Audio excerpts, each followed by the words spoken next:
What up? Ugh. What up, YouTube? It's your boy King Cobra. We chilling. So last night, some fans donated some money to the PayPal. Appreciate it. So I got some of this. Cheers to Bob Saget.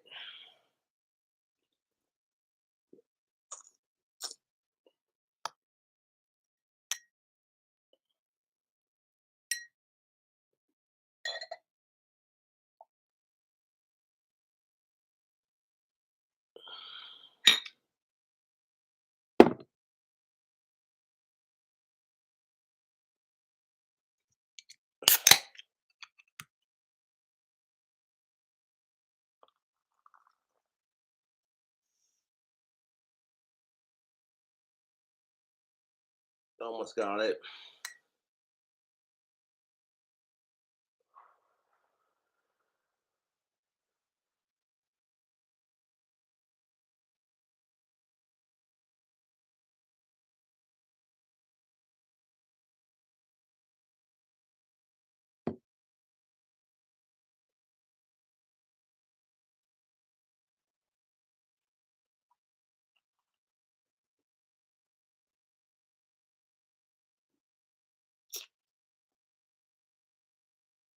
Yummy.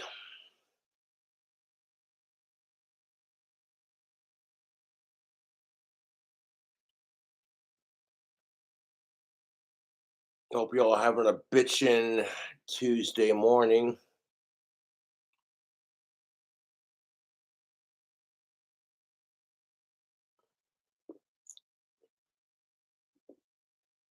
Mm.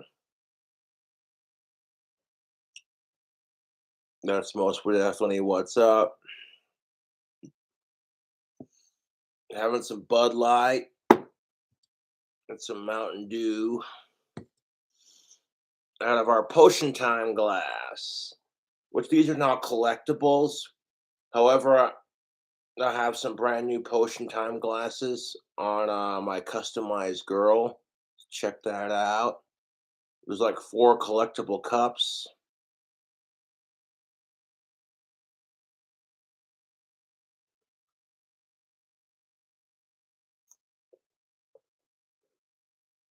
So I want to do a joke, and one thing I admired most about Bob Saget was his wicked sense of humor. He got made fun of in high school. People called him Saget the faggot, and rather than get upset by it, he literally make jokes about it on stage, kind of like a giant middle finger to all the bullies who made fun of him. Just goes to show you, YouTube. Bob Saget gets bullied in high school and then becomes one of America's most beloved actors slash comedians. So there you go. Drink to that.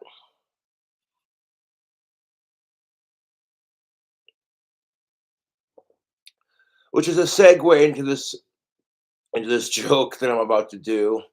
It's an Aristocrats joke. Oh God. So what you're gonna hear is quite possibly some really disgusting shit coming out of my mouth. So don't take it personally. It's just King Cobra trying to be a smartass. Yeah.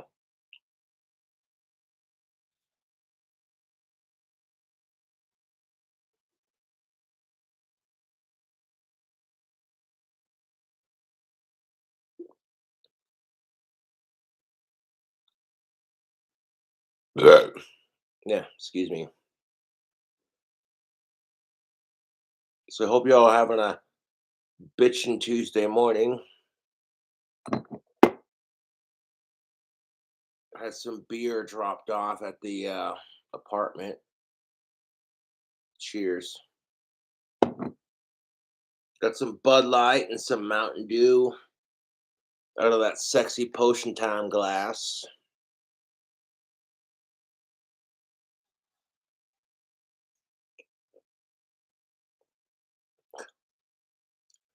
Shit. So yeah, I'm about to do a really disgusting aristocrats joke, probably just as bad, or if not worse, than what Bob Saget did. And yeah, segue.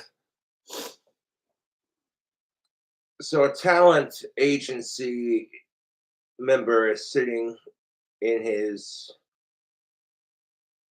stage slash office, and a family comes in with their grandmother, a father, a daughter, a son, a mother, and a dog. God, this is gonna be so bad.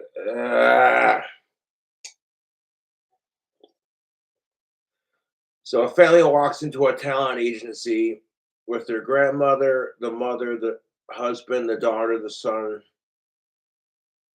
and the dog. Shit. Jeez. So they walk into the talent agent's office. Talent agent says, "We don't want any family acts. They're too cutesy. It's been overplayed." The father says, "Give our family a chance. We'll amaze you." So the talent agent says, "All right, show me what you got."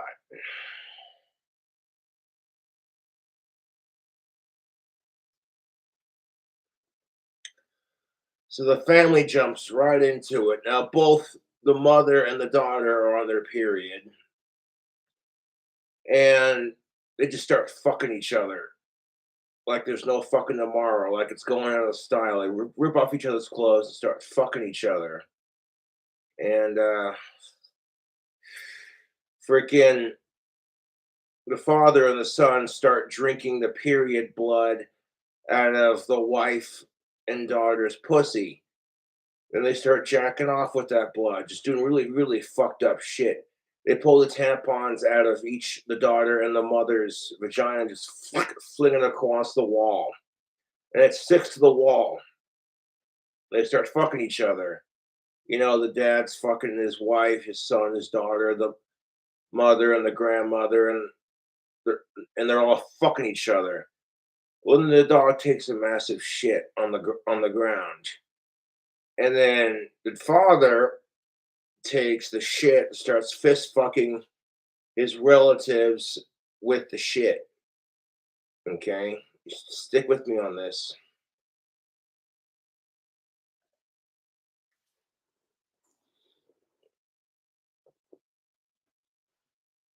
They start pissing all over each other, drinking their piss and the blood and the shit, and it's just gross. It's disgusting.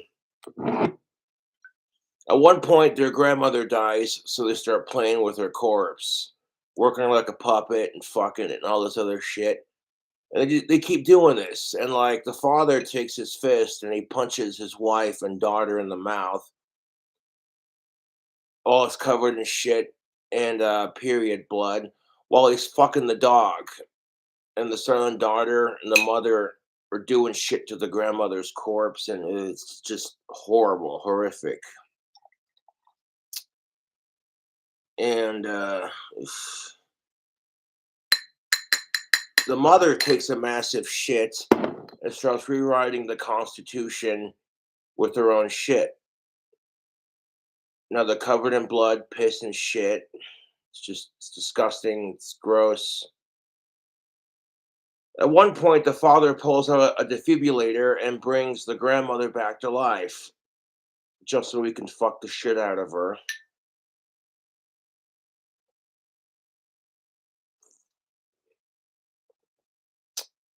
Then We Are Family starts playing on the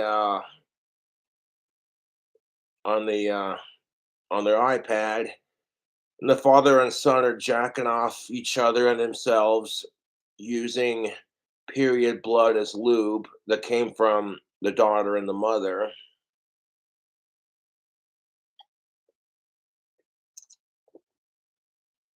The dad's sitting there fucking the family dog so hard that when he comes, the dog just shoots off like a rocket into the wall with cum shooting out of the dog's asshole like rocket fuel, just straight. Ugh.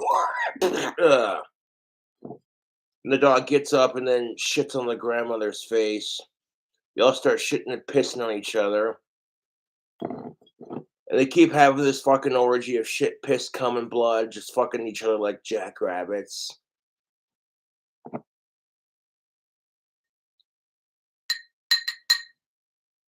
And they keep doing this, and they keep doing this. And the grand finale is when the mother and grandmother squirt all over everyone, while the dad and son and the daughter squirt and cum all over everyone. It's just disgusting. It's this huge fucking mess.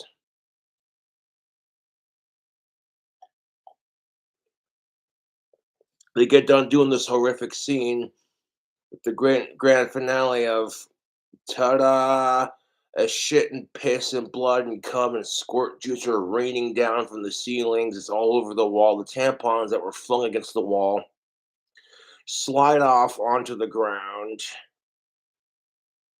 And the kids and the grandmother pass out from exhaustion. The dog's sitting there licking shit, piss, cum, and blood off his balls. Talent agent says, "Well, that was one hell of an act. What do you call yourselves?" And the mother, with her mouth full of teeth, shit, piss, and cum, and squirt juice, says, "The Aristocrats." Oh boy.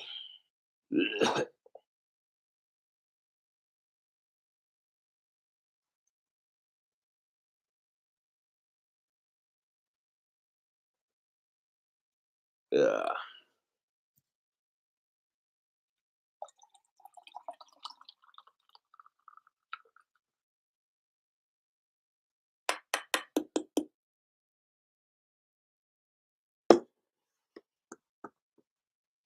I don't know, I think Bob Saget did a funnier job telling that, but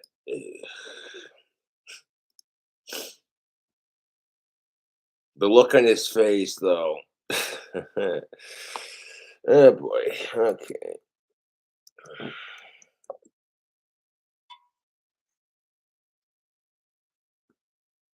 This is just some of the raunchiest. It's disgusting.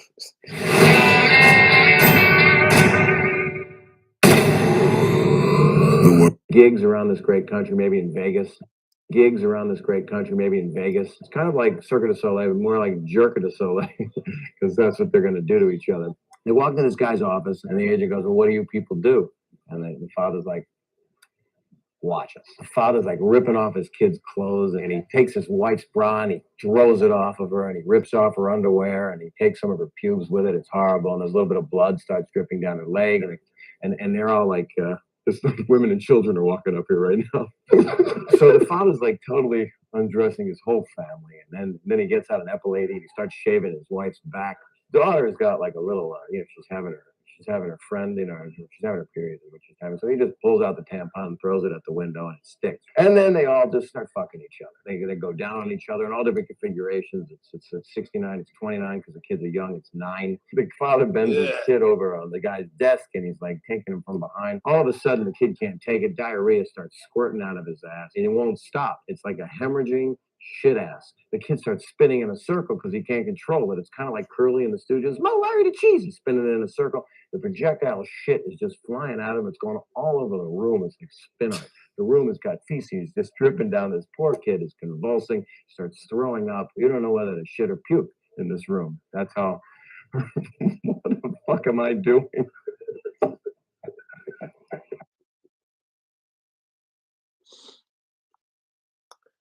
Oh God.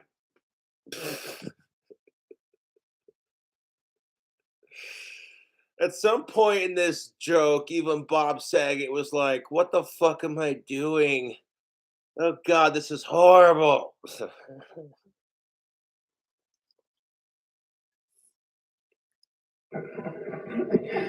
Then, wait, there's more. The mother clips all the nails off of one of her hands, puts it up her daughter, and starts working her like a puppet.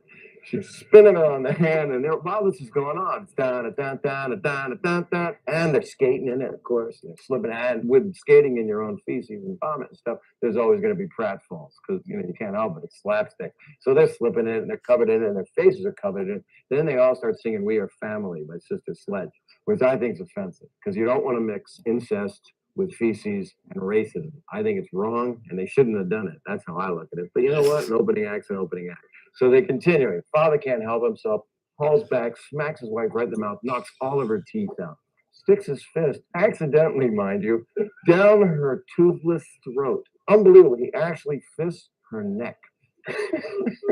Trying to get her off of his hand, he starts flailing around. He's a very strong man. Her body is flailing around, knocks all the kids against the wall. Their heads hit the wall and they crack. They're not dead. They're fine. Don't even worry about them. Their fall was broken by all the feces that was in their hair. So then they start singing "Make 'Em Laugh." They start singing "Make 'Em Laugh" and "Be a Clown." And the father's hemorrhoid pops, right? So he grabs it up, puts it on the end of his nose like a clown, like Emmett Kelly, except he's covered in shit. Then they all start making out. They're all kidding aside, the adrenaline, all the feces all over the wall, there's shit, there's vomit, and they've been running around. You get all heated. The kids are not bleeding bad. They get up, they're walking around kind of aimlessly. All 6 members of the family, they just start making out very deeply with each other, like that old lady in Eraserhead with that guy. And then, of course, they all start vomiting because it's offensive to be kissing your family. By the way, this would be a good time right now to take your pants off and get some lotion. Because that's what happens next with this family. They just start jacking and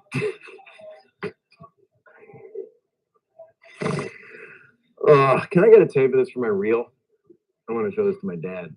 I got to finish the joke. They're all having sex with each other. And to me, if you're going to have sex, by the way, with like a 14-year-old kid, you should be doing it in a prison. So you're right there. It's like one-stop shopping.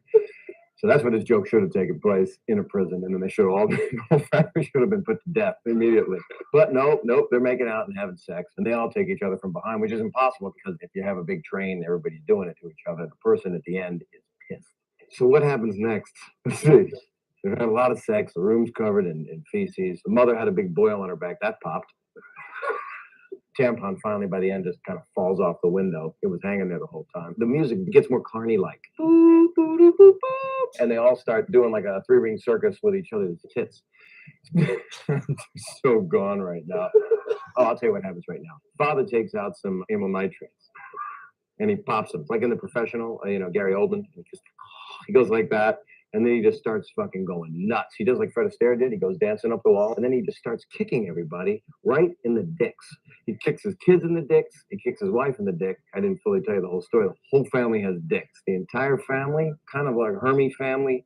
And I haven't mentioned piss yet. There is piss everywhere. Because, by the way, if you're going to shit and have all these involuntary fluids come out of you, there's got to be piss. I just wanted to go on record saying there's piss in the room as well. Because I think piss, by the way, it's kind of like if you ever watch the Food Network, they're going to show this on other planets. All right. He popped an amyl nitrate. He's got smelling salts that he's been giving to his kids.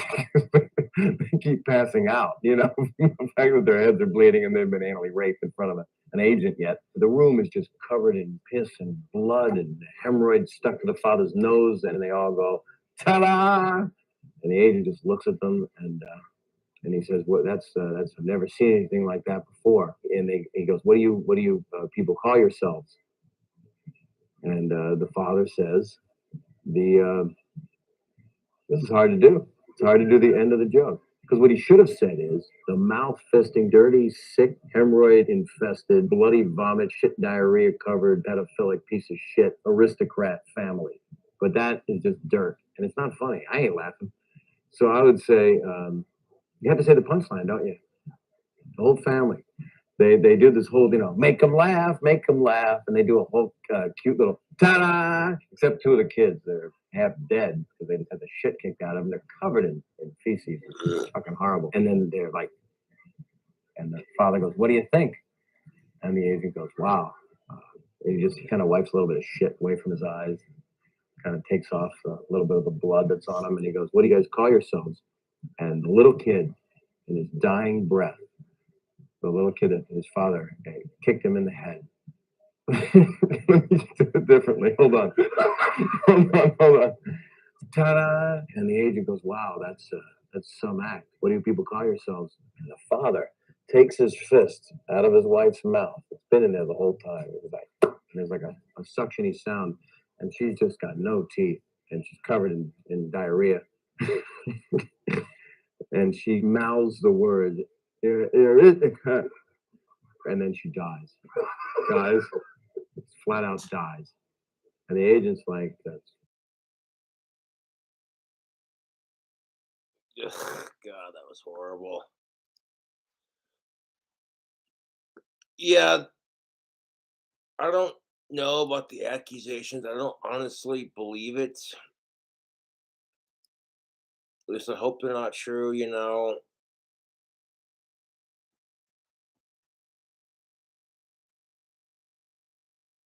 Yeah.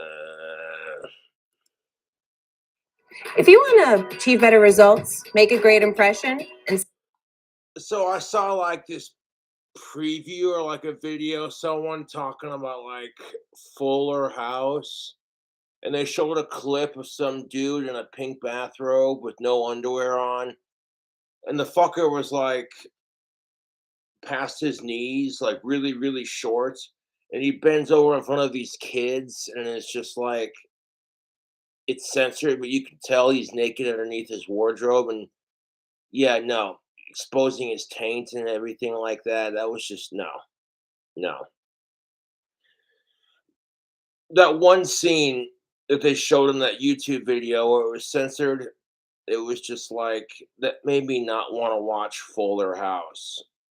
Just because that was like, okay, the guy's weird and eccentric, whatever, but like bending over in front of kids like that, that was just not appropriate. save time at work, you should get Grammarly. Broken, gutted, shocked. John Stamos' raw emotional tweet about Bob Saget says it all. What did he say? Hearts broke on January 9 when Bob Saget suddenly died at the age of 65. Thousands of messages spread across social media at the news, demonstrating just how much of an impact the funny man has had on our lives. Fans everywhere reminisced about their years of watching him play Danny Tanner in Full House, or Matt Stewart in Raising Dad, or even the ever-reliable narrator in How I Met Your Mother. There's also America's Funniest Home Videos, where he was almost as big of a draw for audiences as the videos themselves. But while viewers shared their love on social media from a fan point of view, celebrities shared their own warm thoughts about Saget from working with him or meeting him in the industry during their careers. Though Saget's brand of humor may have ruffled feathers at some points during his career, he was still revered by his fellow actors, as many shared on social media following his death.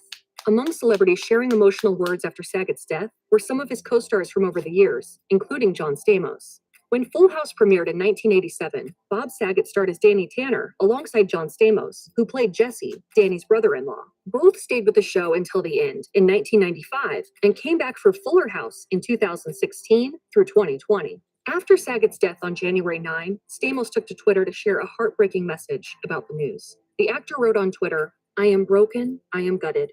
I am in complete and utter shock. I will never ever have another friend like him. I love you so much, Bobby." The two actors remained friends over the years, often sharing warm words about the other. Saget shared an especially touching note about Stamos in August 2021 for his birthday, writing on Instagram, "To say we are like brothers is an understatement. We have been through so much together for 35 years. High, lows, the usual you go through with your closest of people in your life. But what I have to say here is how damned lucky I am to have John in my life." They had their fair share of laughs, though, proving just how close they truly were. Stamos even hosted the Comedy Central roast of Bob Saget in 2008, getting plenty of good-natured laughs at Saget's expense. "Bob, you're an undeniable success, deserving of the millions of dollars you lost in the divorce. Bob, you are a class act." Bob Saget and John Stamos were perhaps best known for their clean-cut images on Full House. But make no mistake about it, the duo had a mischievous side. Saget published a memoir in 2014, aptly titled Dirty Daddy, The Chronicles of a Family Man Turned Filthy Comedian, wherein he discussed the ways in which his life was very much that of Jekyll and Hyde. I'd release my demons for a little while on stage. Being silly helped us survive a super clean-cut show that at first mostly got panned, but then in retrospect became part of family television humor. Case in point, A Drunken Night with Stamos. As he related in his book, during a night out, Saget got so inebriated that Stamos had to help him take off his shoes and feed him his dinner. Along with John Stamos, many other cast members of Full House took to social media to pay tribute to Bob Saget. Actor Candace Cameron Bure wrote in a somber tweet, "I don't know what to say. I have no words. Bob was one of the best human beings I've ever known in my life. I loved him so much."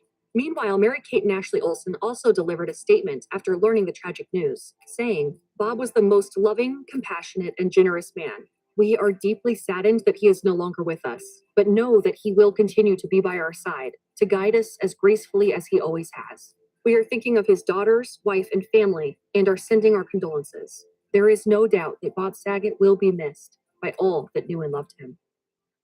Cheers to that. If you only list your vacation home. Yeah. Cheers to that, YouTube.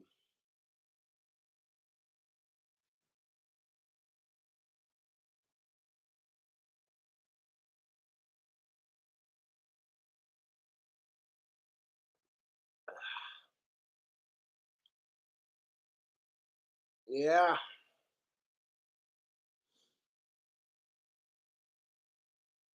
That's what sucks about life. Is that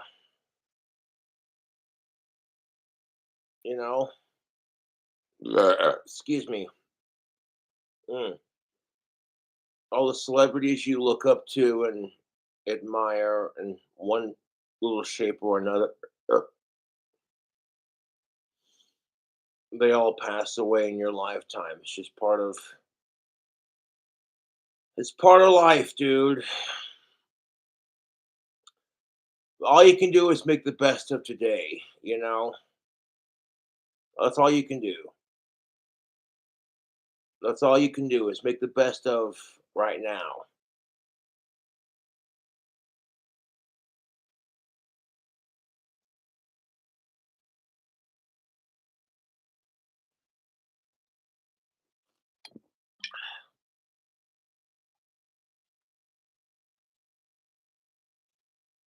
Now, when I got the news of Bob Saget's death, it had been a while since I'd watched his. I seen like a little bit of his comedy, but I haven't like really dwelled into it that much because there's so many awesome comedians. And I thought Bob Saget was funny personally. His outrageous shock value sense of humor kind of thing, you know. But it is what it is.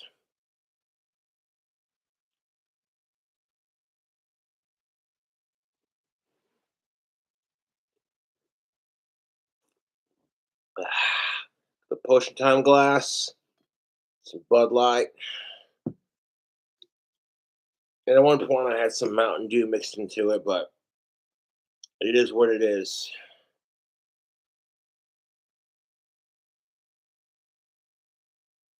Freaking yeah.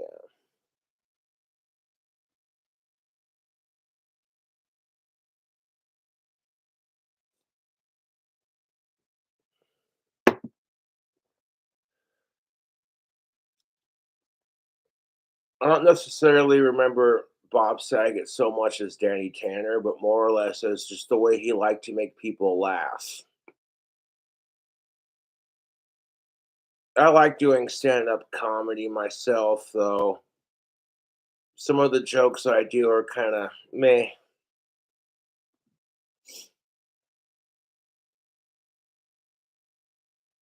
Like, here's one of my jokes. What kind of bread likes to have sex? Pumpernickel. Pump her full of cum and give her a nickel.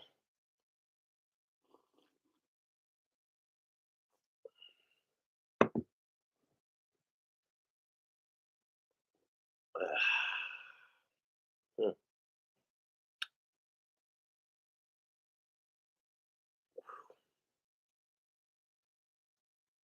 No, we're all gonna die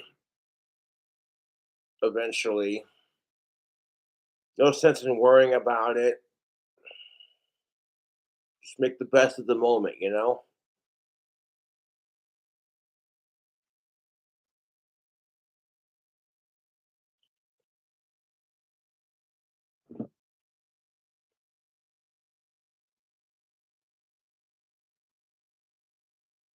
It's the sad part about life, you know? Is you're gonna grow up watching these sitcoms and these TV shows and these celebrities and actresses, and as a kid, you're gonna be drawn to it because it's like, hey, you know,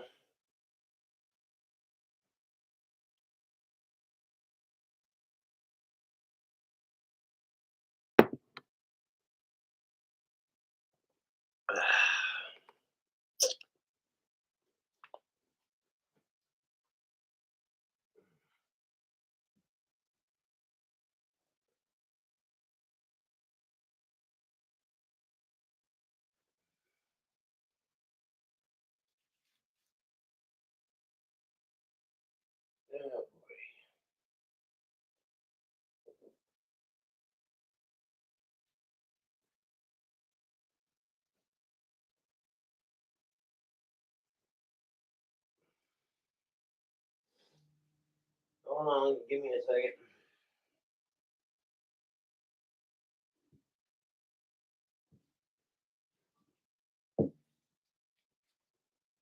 Oh shit, stay right there.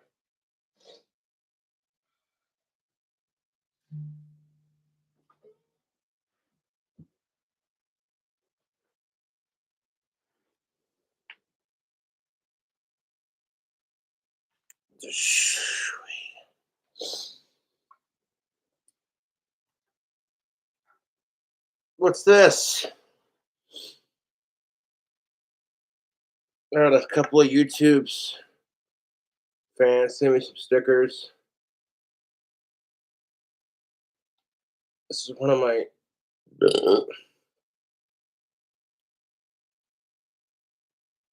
my newer stickers. I'm like obsessed with cobras, so I put that on the front there. On top of the Chiba Chew sticker. Yeah.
Hold up.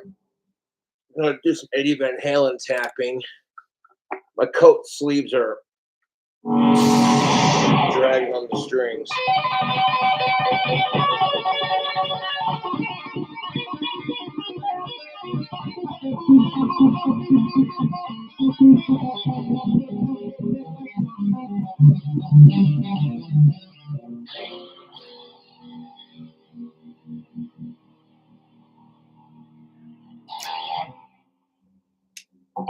Honestly, YouTube, I have no idea how long I'm going to live for. But if I make it to 65 and I'm still playing guitar and drinking beer and, you know, making people laugh, shit.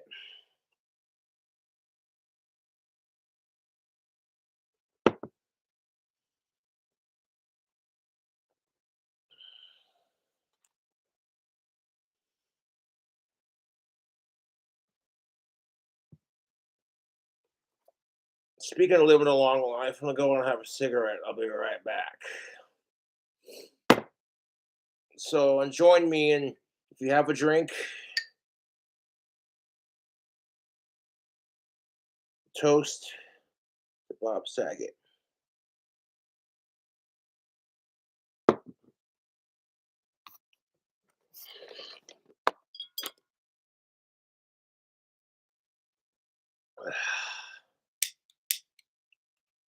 This is a lighter. This is a lighter that I got for Christmas. Because gotta be careful showing this off on YouTube. They might get a little offended. Like, oh my god, I can't believe. Eh.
Oh boy, oh boy, oh boy.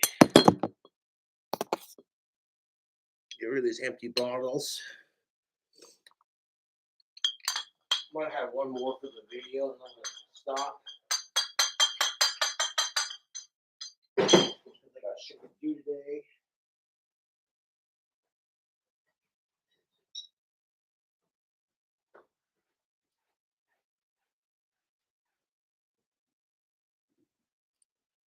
Ooh-wee. Holy shite.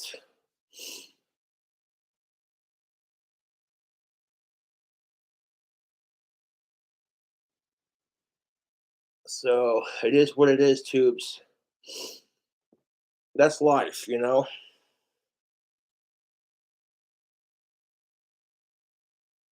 Oh.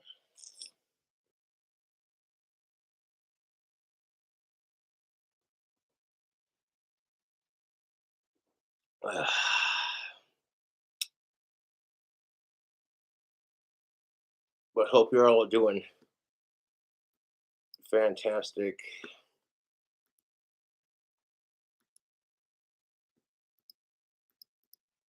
Oof.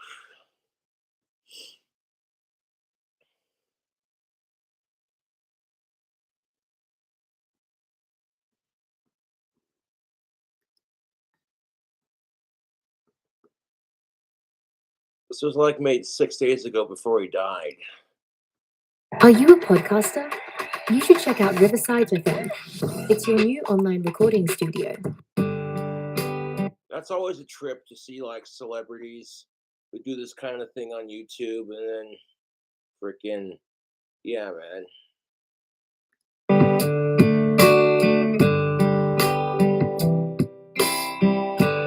Hey, it is Bob of the show Bob Saget's Here For You. Yes, that's my claim to fame. It's a podcast that I'm going to do until I can't talk, which might be later today if I'm told not to talk.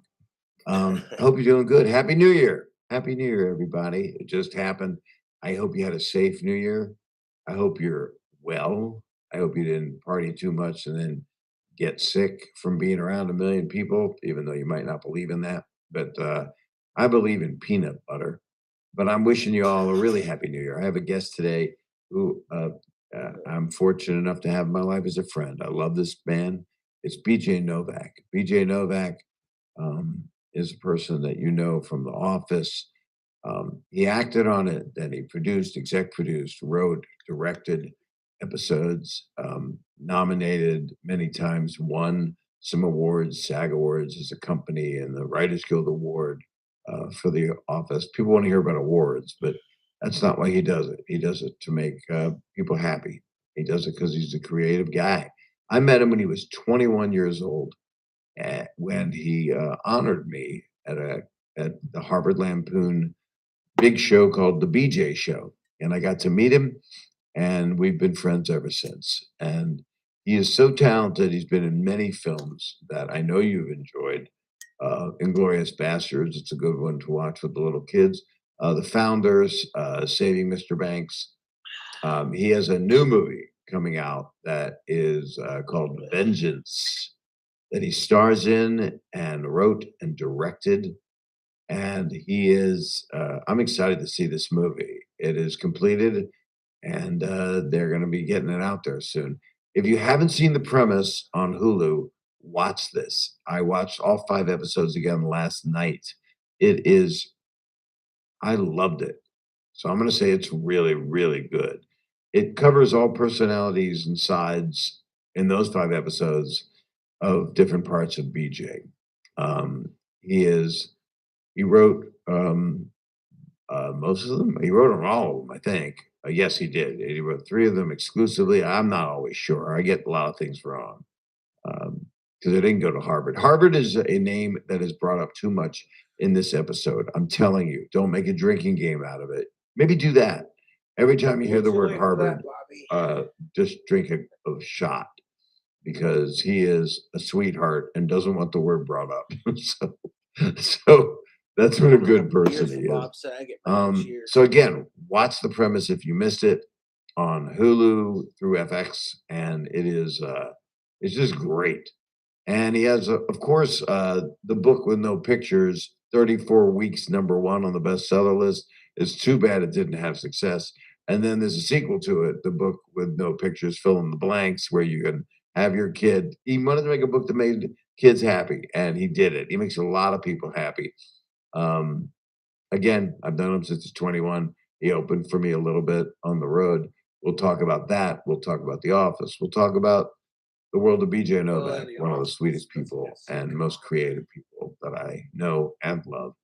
And you know what to do. You follow, you review, you rate, you subscribe. You can do whatever you want with this podcast, literally. And it's on YouTube, youtube.com/Bob Saget. So you can watch the split screen Zoom, which is amazing television. It's like the very beginnings when they first invented it. And what else? Oh, I'm on tour. I am on tour. Go to bobsaget.com. And I'm going everywhere because I'm going to have a new special in the months ahead. One thing I admire about Bob Saget is, like I said earlier in the video, he got made fun of for his last name in high school. They called him Saget the Faggot, and that's mean. You know, kids are assholes to each other.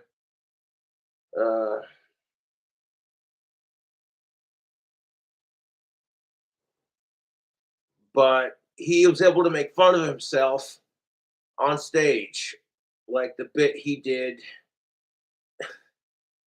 joking about it. Like, I mean, Bob Saget's straight for of age women, obviously, and freaking, he was able to laugh at himself, and I think that's one of those traits that's good to have in people. You know, it was like Bob Saget saying, "Fuck you! Look what I did with my life."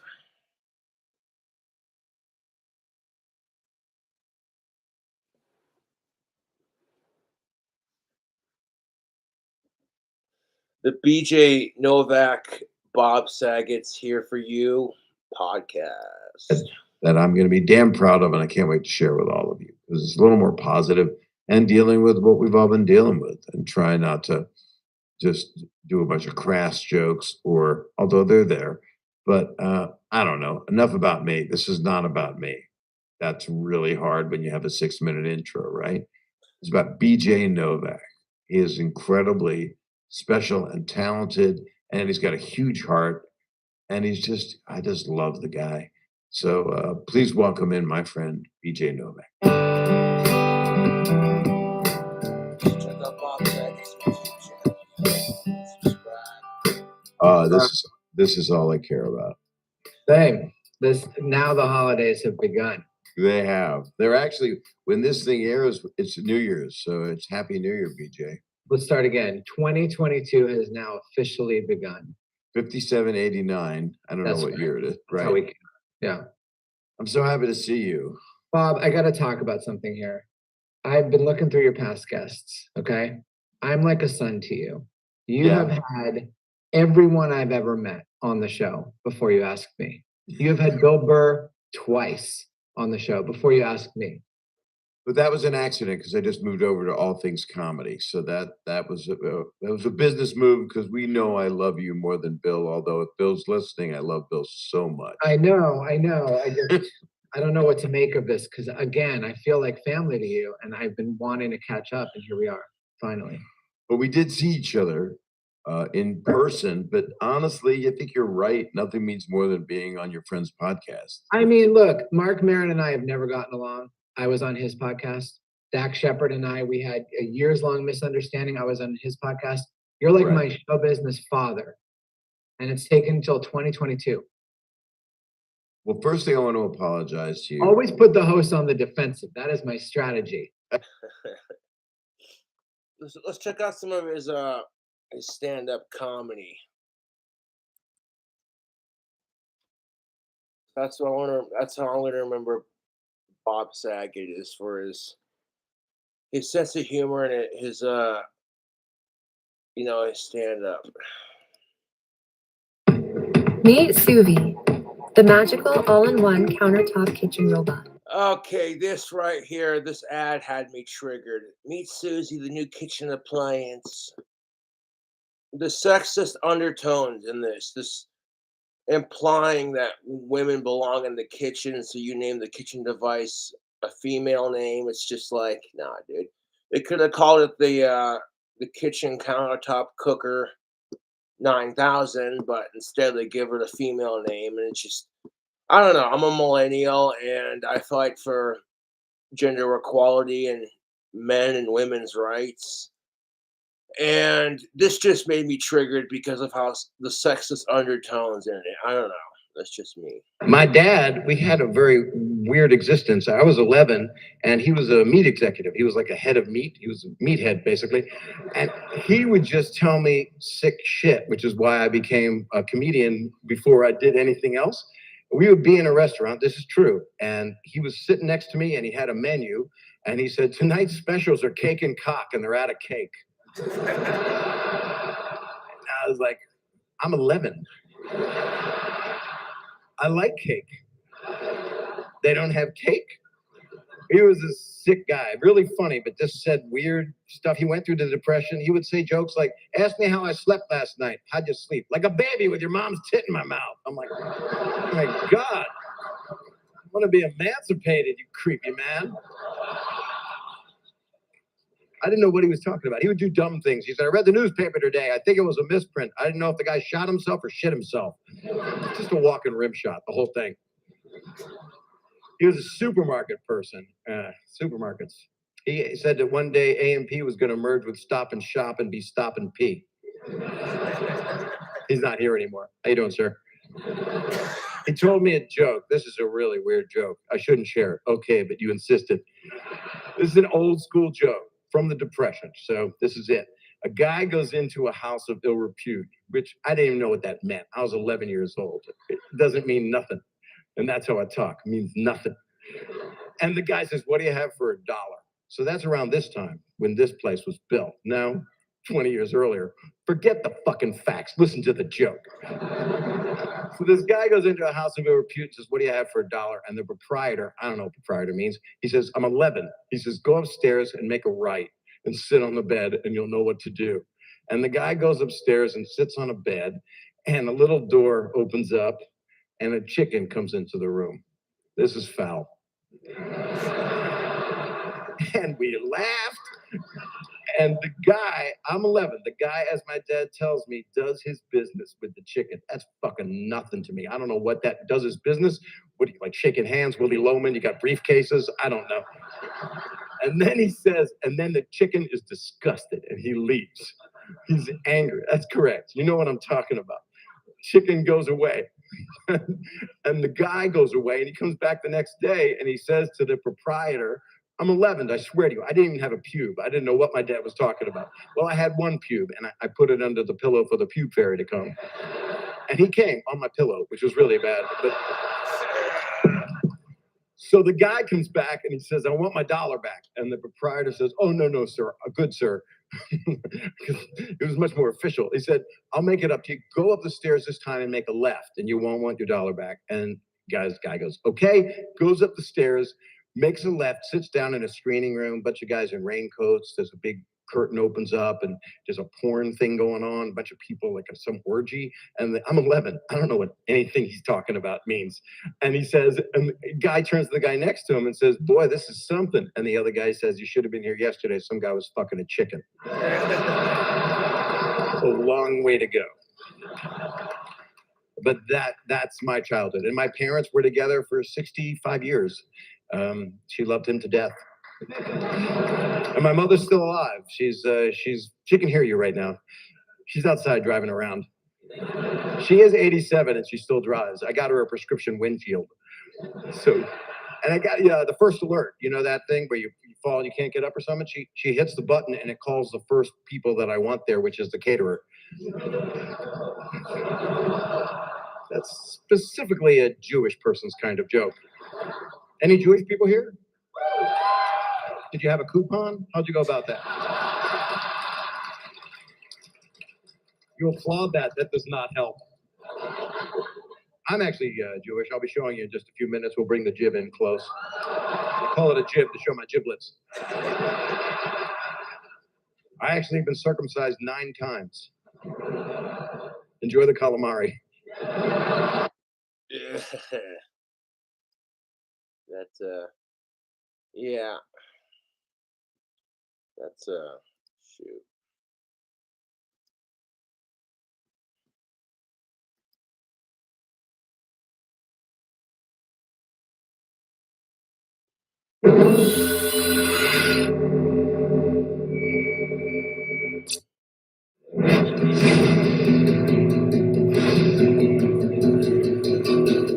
Ladies and gentlemen, Bob Saget.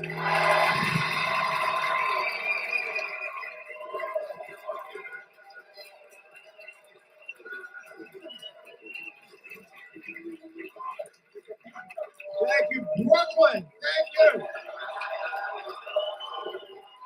Look at you. All excited, all hipsters, all smart, all drugged. It's nice to see you all. Stoned people in the audience, that happens. How many people are stoned right now? Are you like dealers? What is this?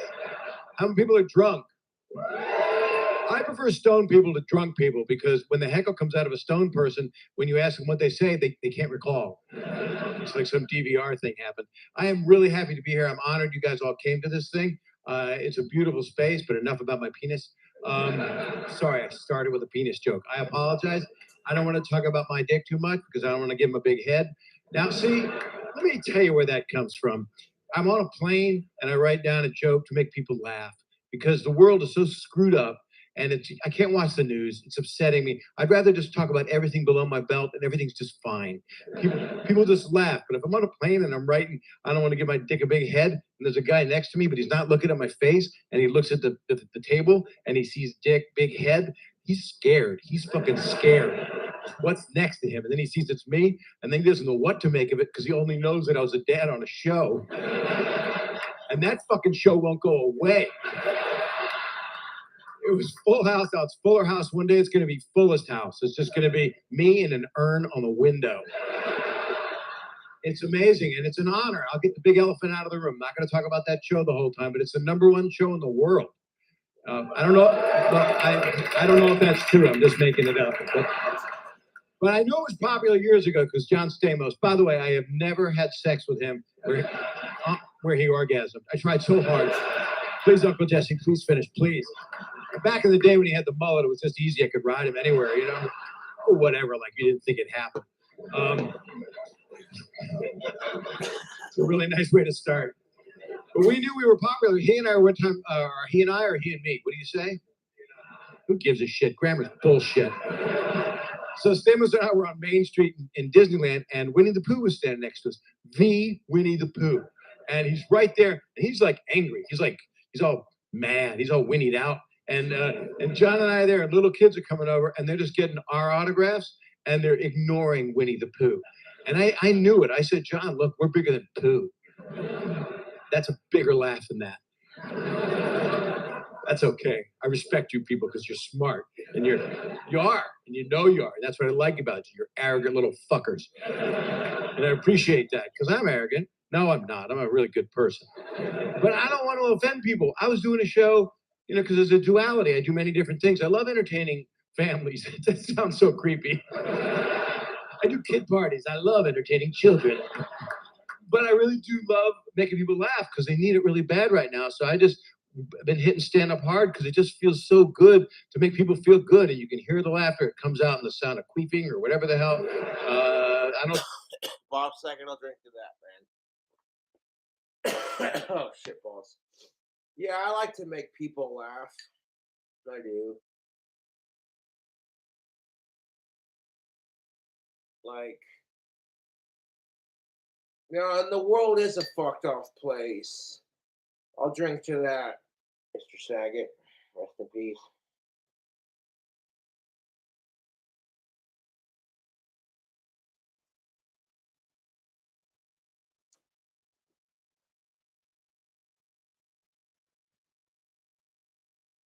I mean, I'm not that funny, but Nah.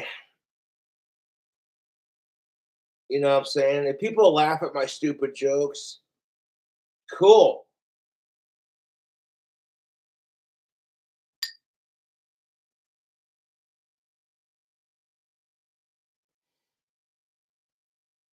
Beer. Beer makes the funny come out. Uh,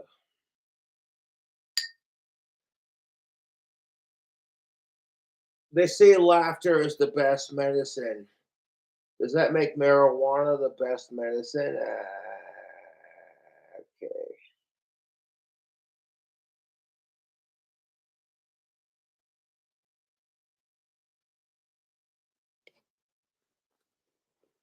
I think that's any points on words with friends, by the way. I've tried.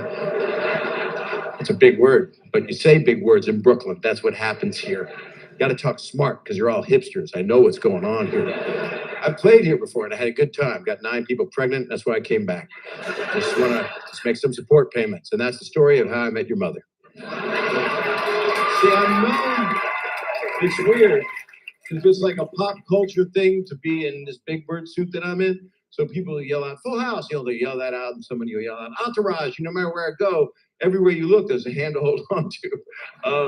But that's a creepy song. That's Stranger Danger. But some people get disappointed. Like one young lady was sitting in the audience at a show a few weeks ago. This really happened, and it was a few weeks ago. And she said, "Oh my God, I wanted you to be Danny Tanner. Why aren't you acting like Danny Tanner?" And I'm like, "What do you want me to do? Dust bust? I mean, like hug people, have a cardigan sweater, do the reach around? I don't know." Another girl said, "You're not dirty enough." So I pissed on her, and she liked it.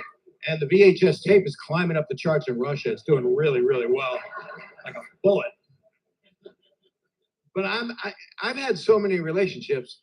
I'm 60 now. I turned 60. Me.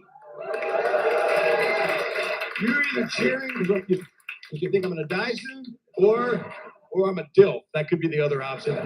I'll go with B. But I mean, I don't even know what sex is anymore. I'm so confused.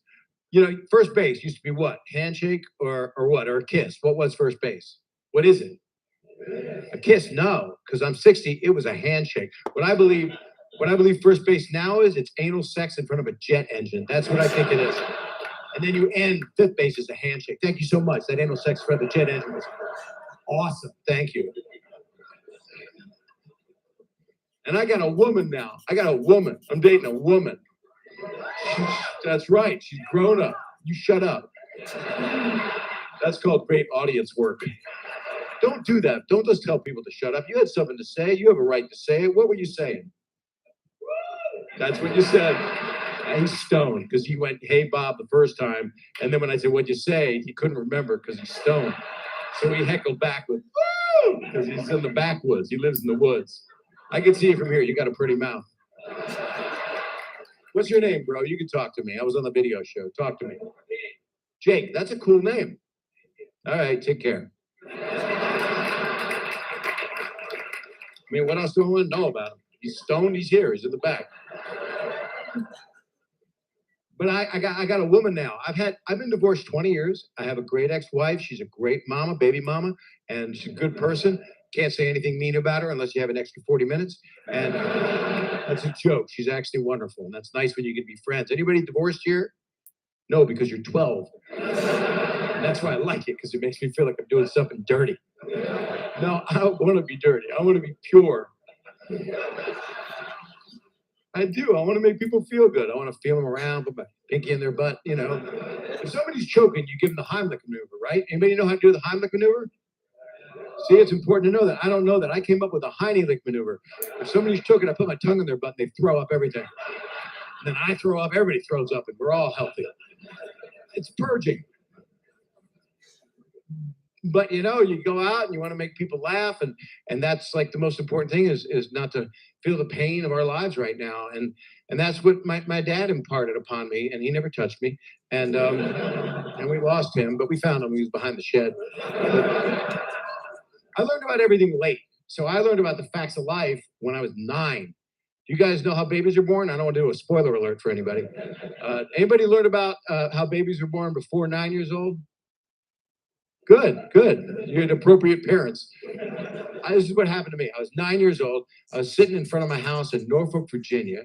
I got my sister there. Are you from Norfolk? No, you ain't. We don't drink, we don't smoke, Norfolk, right? You would know that.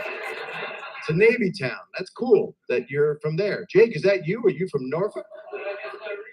I don't care. Your roommate's from Norfolk? Is your roommate in the Navy? Ah. I'm a master of crowd work. They call it crowd work. It's like, or I'll tell like a stupid joke and then somebody will go, but I'm like, you know what? Fuck you. You didn't try to do a joke. Just trying to make people laugh. So they're stupid. They were always stupid. My dad made me stupid. So here's how it happened. So I'm sitting in front of my house in Norfolk, Virginia. I got my sister there. Next to her is my cousin Brenda. She was 10. I was 9. She's still a year older than me. Really cool. And she's sitting there in a tennis skirt with no underwear on. And I'm like looking. I'm just looking. I'm 9. I'm interested. I'm looking in. I'm like, what is that? A coin bank? What the hell is that? Do you put a quarter in that? It's like a little copter in front of the market. It moves around. I don't know.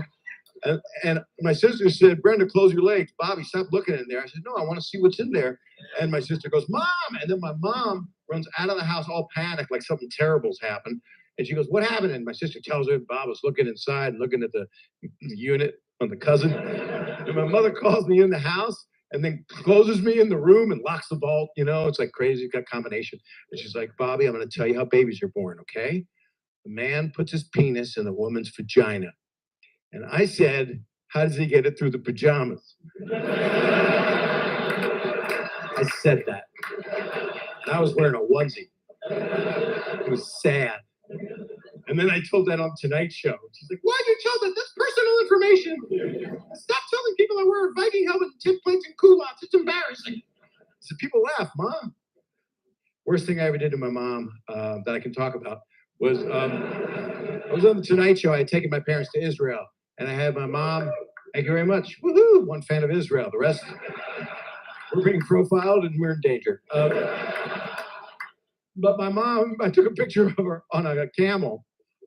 And I showed it on the Tonight Show and said, this is the biggest and hairiest thing my mother has ever had between her legs. Why did you say that, Bobby? Well, it's true, Mom. Look at Dad. He's got like a pin dick. I mean, what do you want me to do? So once I found out about the facts of life, my dad was like, thinking he had a 16-year-old, but I was 9. So he was telling me jokes he should not have told me. And here's a couple of them. 9 years old, my dad just told me like dick jokes. And I'm like, why? And what happened was we just had a lot of people pass away. And that's not even funny because they did. And so to get out of it, we did gallows humor. So my dad would just tell me dirty shit to make me feel better. And he was wrong. He made a mistake because I was 9. I didn't know nothing at all. And now I'm all grown up and I'm on Twitter and people send me dick pics. And then I block them, so I'm a cock blocker. And let us pray. So my dad tells me a joke. My dad says, a man is accused of having sex with a sheep. And I'm like, I don't know what he's talking about. I just found out what sex is. What's the guy making, a centaur? Is it a minotaur? What's he making? You can't have sex with a sheep. And so the guy's accused and there's a trial and the judge says, we have a witness, his 20-year-old son that's going to prove beyond a shadow of a doubt that did not have sex with a sheep. And they bring the kid up and they say, what's your name? And the guy goes, Max. And that's a joke. It's an old joke. So I didn't laugh. I didn't get it. I didn't know what he was talking about. I kind of laughed at the sound of the goat because I like Pinocchio. And you're going to be a real boy. Yeah. And then 20 years later, a friend tells me the joke, and I literally laughed for 10 minutes because it was like, oh my God, that's what it meant? That is fucked up. What was wrong with my dad? And then he told me another one, similarly inappropriate. If you know it, don't worry about it because people know it. Tarzan meets Jane for the first time and says, meet Tarzan, what name? She says, Jane. He says, what whole name? She says, vagina. What whole name? What is your hole's name? 30 years it took me to understand that joke. I had no fucking clue. So this to me, I'm comfortable here. This is where I'm the most comfortable. This is like being in a living room with you people. I get to talk to you, I get to know about you. I know most of you are in rehab. I'm wishing you the best. But I mean, I get, if I'm dirty here, if I say anything that offends anybody, basically, I'm not like that in my real life. So what I'm telling you is I'm the only television father left that you can trust. That's what I'm telling you. I don't wear a cardigan sweater and have a pill dispenser and go, hey, hey, hey. I'm not doing that. Want a pudding pop? Now, Bill Cosby, I don't know if you heard about it with all that's going on. I mean, with all the politics, that's like a relief. He was one of my idols. That guy was one of my icons. And when you watch an icon fall, I mean, I used to love his work, and it's just strange. And he now claims that he is legally blind so that he cannot identify women who are saying that he molested them sexually. But if you say that, isn't that like saying that if you weren't blind, that you could identify the women that are accusing you? If I was blind, I could definitely identify women that I had sexually molested. I'd be like, oh, that's not her, Your Honor. Oh, definitely not her. That's her. I know her. That's Kathy. Oh, she's got a fever. Now you have to write like Sharpie pen numbers on there. But if Bill Cosby was reading Sharpie pen numbers, it would mean he could see them, which means he's not blind. I rest my case. Thank you very much. Well, that didn't deserve that, but thank you. But you just want things to be okay, especially if you have children. I have 3 beautiful children. They're all old now. They're 85, 72. I got them walkers with little tennis balls on them so they don't skid. As I said, I've been divorced for 20 years. I've had 5 girlfriends in that amount of time. I was in love with one girl for 25 years, and she's 30 now. So I went to prison. Prison's fucking great. You never know when you're gonna get nailed. It's awesome. Your butt's a fondue pot. It's just fantastic. It's not bad to be raped if you know the right people. Hey, I apologize. I don't want to offend any rapists that might be here tonight. That's an upsetting word to laugh at.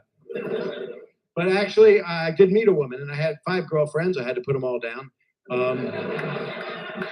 And I would take like 2 years off. I would lose my mojo. I don't know what happened. I would concentrate on work and stuff and be a dad.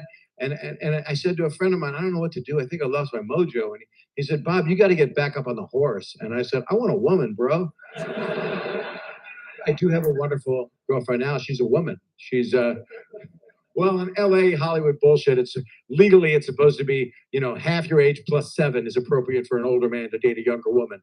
But I was doing the plus 7, but I wasn't doing the half your age. So I went to prison again.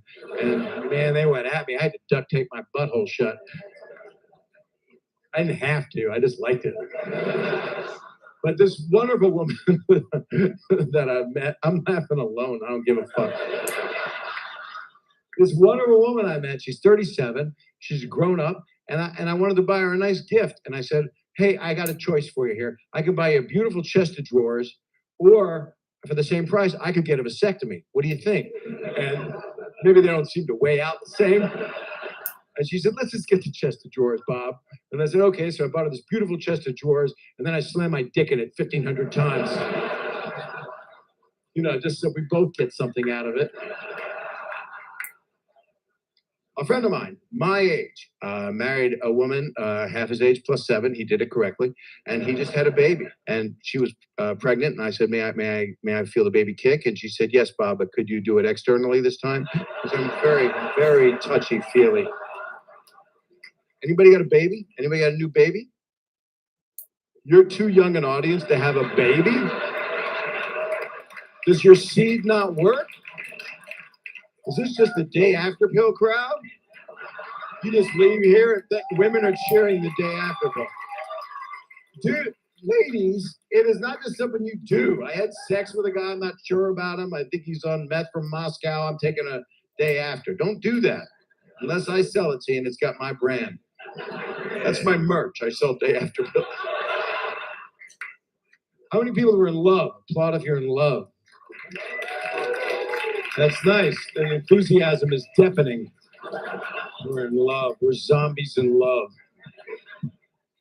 Love's important. I mean, that's why I have been through a lot of shit as a stand-up, and you don't always get love, especially if you're a beginning stand-up. for 10 years, I was pretty lonely. I had a girlfriend, and then I didn't. And then I was working like the shittiest gigs because that's how you become a comedian. So for 10 years, I was working in really weird places. I worked in a strip club once in Anchorage. And Jay Leno recommended it. He's like, hey, you gotta go. That's my Jay Leno impression. Hey, you gotta go there. I'm a great impressionist. You gotta go to this strip club. They pay cash. Seinfeld's doing it. I'm like, okay, I'll go. What the hell? I got no life. And so this is what happened. There's a stripper on stage, and I don't remember much about it, but she's there. She's got little easy bake oven pie pans over her nether regions, which I believe is near Finland. I'm not sure. And she's got Scotch taped matches over these areas, and she lights the matches on fire, and then she does a little dance in her cocaine stupor, and then she just blows herself out. And Cocaine stupor, you say? Well then. she goes, and now the comedy of Bob Saget. It's like, fucking get me high and shoot me. I did another hell gig. This one's worse. It gets worse. I was in Cleveland. Really? Are you really from Cleveland? Oh, wow. What's your name? Where? What is it? Sanyo? I'm sorry, you have to leave. You know, it's like a Don Rickles thing. I just stole from my dad. We just lost Don Rickles, by the way. Give him a round of applause. Anytime I talk to the audience and I give them a hard time, especially, and you're Sanyo? S-A-N-Y-O? No, I'm sorry. It's spelled S-A-N-Y-O. For the purposes of this fucking special, I'm changing the spelling of your name. I can't make fun of your name. My last name is Saget. I can't make fun of you. But it's Sanyo. That's the round pronunciation. That is the proper pronunciation. Oh, you are so beautiful. I was talking about Don Rickles. I loved him so much. And we lost him too soon. He was funny as hell. He wasn't mean. He would talk to an audience. He taught me that you talk to an audience, you give people a hard time, but then you do something nice to them. Like you're laughing, you're not offended yet. You will be. But when I bring you up here and strip you naked, you're not going to like it. And I hit your bare buttocks with a cat of nine tails. I'm not going to do that. I don't want to see his buttocks. I want to see his back. But Don, I directed in the movie Dirty Work, which is Norm Macdonald, Artie Lang movie. Where the fuck were you guys opening weekend? And Don, I wasn't that close with back then when we did that movie, and I hadn't seen him for like a year. And I was in a restaurant, to give you an idea how funny this man was. I was in a restaurant, and Don comes over to me. We're standing in the restaurant. There's people all around. He grabs me by the head, like my head's a little coconut, and he just whispers in my ear. Nobody else can hear it. I don't miss you at all. Like 6 weeks before he lost him, I called him. I'd gotten very close to him. He was like a dad to me. And I said, how you doing, Don? He says, what do I have to do to get you out of my life? Apparently, he went too far with it. But Sanyo, you made me think of him because I attacked you for your name. But my name got made fun of. My last name's Saget, which rhymes with stuff, I didn't grow up and say, hey, that's going to be my stage name. Like in junior high, they called me Saget the Faggot. Don't laugh.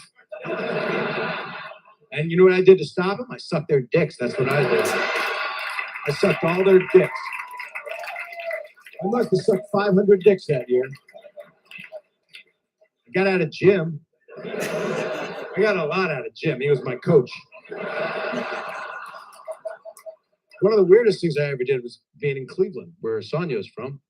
How long did you live in Cleveland? 4 years. You were just hiding out? It's a good place to hide out. Nobody wants to go there. Okay, I'm 24 years old. Everything bad happened at 24 doing stand-up. I'm playing a place, the Cleveland Comedy Club. This is not going to go well because this is a film special, and so people are going to hear about this. It doesn't exist anymore. It's now the parking lot of a stadium. But before it was a comedy club, literally months before, it was a chicken slaughtering house. So it's like, remove the dead chickens, bring in the comics, And so there I was, and at that time, lewds were popular. Anybody ever taken a lewd? No, because they don't. You're going, yeah? They don't make them. Would you find one? Take up an old memory box or something of your dad's little time capsule? What's your name, sir? Cy? What the fuck's going on in here? Nice to meet you, Cy. You make me want to go. So you took a lewd? Once. And did you like it? You did? I'm against it. I'm telling you people as a dad, if you're going to buy drugs, get them from me. No, because lewds, it's like locked-in syndrome. You don't know where you are. It's like Wolf of Wall Street. It's Jonah Hill and Leo DiCaprio, and it's like, whoa, it's all slow motion. Like 1 minute seems like 20. You know, it's like sex with me. It's unbelievable. When I'm alone.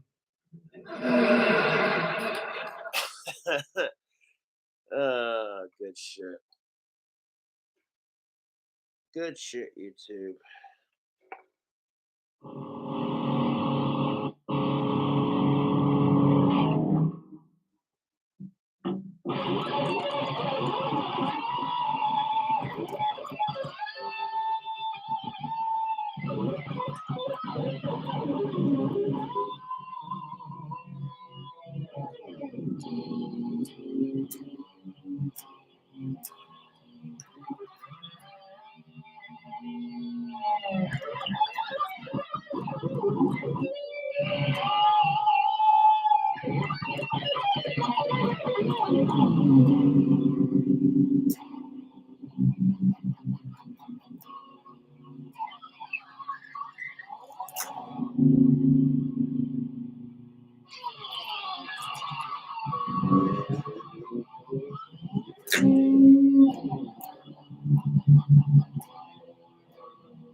Yeah, Bob Saget had a really, really fucked up sense of humor, and it's just like, oh boy.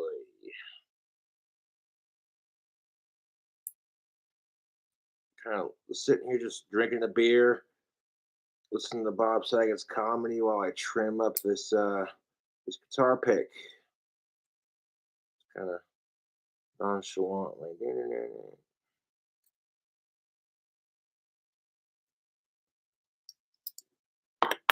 I like my guitar picks to be nice and pointy. That I do.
The little button right there gets stuck on the strings when I'm tapping. Hold up, roll the sleeves up.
I don't know.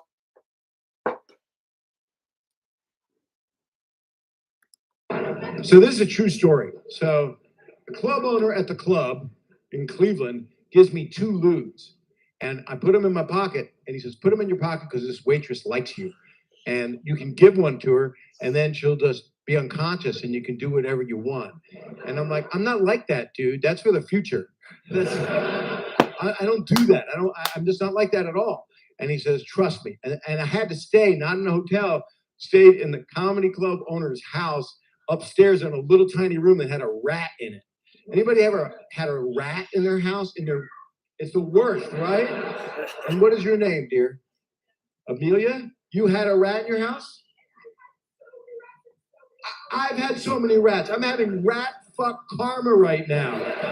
I'm having rat trap fever.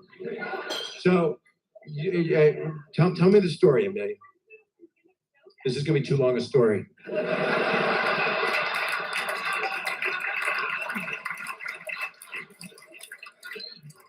I'm right here for you. I'm right here for you. It's just you and me and all of the people. Anyway, end of the story. Is the rat gone?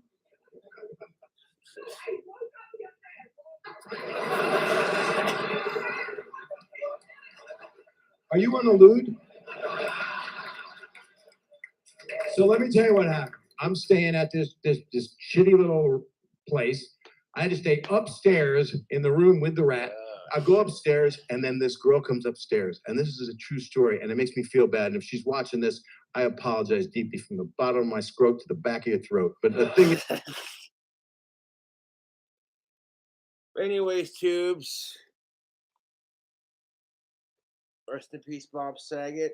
Crack up one more for him and end the video. Cheers, YouTube.